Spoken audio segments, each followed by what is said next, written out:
আপনি গণমাধ্যমের স্বাধীনতাকে যেমন নিশ্চিত করতে চান, তেমন গণমাধ্যমের কর্মকাণ্ডকে অ্যাকাউন্টেবল করতে চান, এবং সেটা করতে চান to protect the professional journalism, right? So accountable কিভাবে করবেন without any policy or any ল?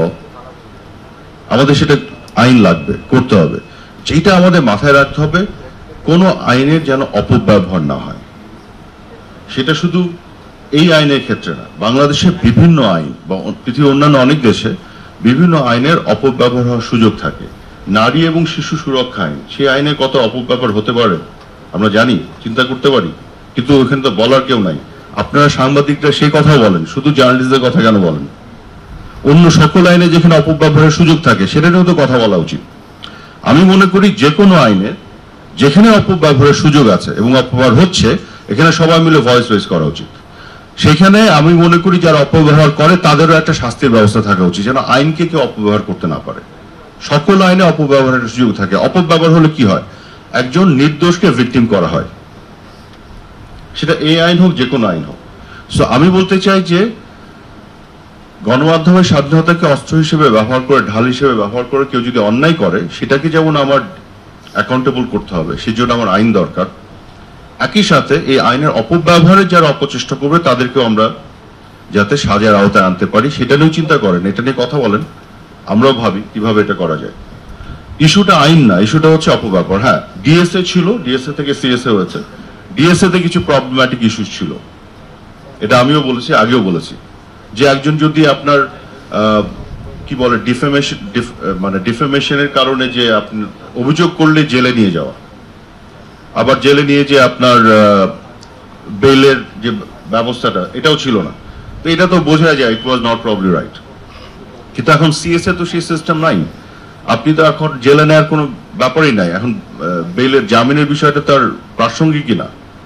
এখন যেটা আছে সেটা হচ্ছে যে যদি আপনি মোটিভেটেড জার্নালিজম করেন, এজেন্ডা বেসড করেন, কারোর কাছ থেকে আপনি উপঢৌকনের বিনিময়ে কারো ক্যারেক্টার অ্যাসাসিনেট করেন, সেই ব্যক্তিরও তো এই সমাজে প্রতিকার চাওয়ার রাইট আছে নাকি? আপনি যদি কারো ক্যারেক্টার অ্যাসাসিনেট করেন, সে তো শুধু ভিকটিম হয় না, তার ফ্যামিলি মেম্বারও ভিকটিম হয়, তার বাচ্চা কাচ্চা যে স্কুলে যে সে ভিকটিম হয়, তার প্রতিকার চাওয়ার রাইট আছে না? তো সে যদি সেই প্রতিকারের জন্য আইনের আশ্রয় নিবে, সে আইন থাকতে হবে। তো সে আইনে আগে যেটা অন্যায় ছিল, ভুল ছিল না, অন্যায় ছিল, আমি বলবো যে জেলে নেওয়ার ব্যবস্থা এবং বেল না দেয়। কিন্তু এখন কি হয়েছে, আপনি মামলা করবেন, এই মামলাটা প্রত্যেকটা স্তর এক্সস্ট করার পরে ফাইন করা হবে যদি প্রমাণিত হয়। তো এতটুকু তো থাকতে দিতে হবে। আর অন্যান্য যে ধারাগুলো আছে যেগুলোতে আপনার জেল টেল এগুলো আছে, সেটা আপনার সাংবাদিকতার ক্ষেত্রে না।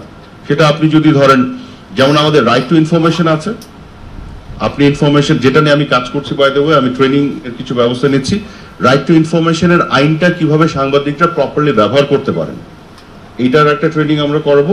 আর প্রশাসনের মধ্যেও আমরা এক ধরনের কালচারাল একটা ট্রান্সফরমেশন আনার চেষ্টা করছি, যাতে রাইট টু ইনফরমেশনটা যে তাদের বুঝতে হবে যে আমি যে সরকারি একটা অফিসে বসেছি, এই তথ্য আমার না, এই তথ্য জনগণের। কাজে জনগণের পক্ষ থেকে সাংবাদিকরা চাইলে এটা আমার দিতে হবে কুইকেস্ট পসিবল টাইমে। এই অ্যাটিটিউডের পরিবর্তনটা আনা যাতে আসে, আমি এই কারণে ইনফরমেশন কমিশনারের সাথে বসেছি, তাদের সাথে আলাপ করেছি, এটাকে একটা পরিবর্তন আনা। তবে একই সাথে সিক্রেসি অ্যাক্ট আছে, কারণ বঙ্গবন্ধু স্যাটেলাইটের পাসপোর্ট তো আপনি ছাপাই দিবেন না, নিউক্লিয়ার পাওয়ার প্ল্যান্টের পাসপোর্ট, এটা তো আপনি বলতে পারেন না। ওইখানে যদি কেউ ওইটা চুরি করতে যায়, তার পরিচয় তো দেখবো না, সাংবাদিক, ডাক্তার, ইঞ্জিনিয়ার, পলিটিশিয়ান, ও ধরা পড়লে সুইডেনেও জেলে নিবে, you know what I mean, or in the US. কাজেই এই ডিস্টিংশন গুলি করতে পারতে হবে, কোনটা খবর যেটা জনগণের রাইট আছে জানার, যেটা আপনি দেওয়ার চেষ্টা করবেন, এবং আমরা চেষ্টা করব সরকার যাতে স্বচ্ছ থাকে প্রত্যেকটা স্তরে, এবং গণমাধ্যমকে যাতে নিউজটা দেয়। কিন্তু কিছু সিদ্ধান্ত নেওয়া হয় সেন্সিটিভ, ধরুন বাংলাদেশ ব্যাংকে, it's a very sensitive organization, কিছু সিদ্ধান্ত নেওয়া হয় কথার কথা, যে আপনি ধরেন কিছু ইনডিসিপ্লিন হলো, আপনি একটা স্ট্র্যাটেজি নিলেন, ধরুন আপনি চোরই ধরবেন, তো এই স্ট্র্যাটেজিটা যদি আপনি প্রকাশ করে দেন আগে গণমাধ্যমে, তো চোর তো পালা যাবে, আপনি ধরবেন কি করে? এই প্রোটেকশনটা লাগবে না আপনার? তো এই জিনিস কিন্তু পৃথিবীর সব জায়গায় আছে।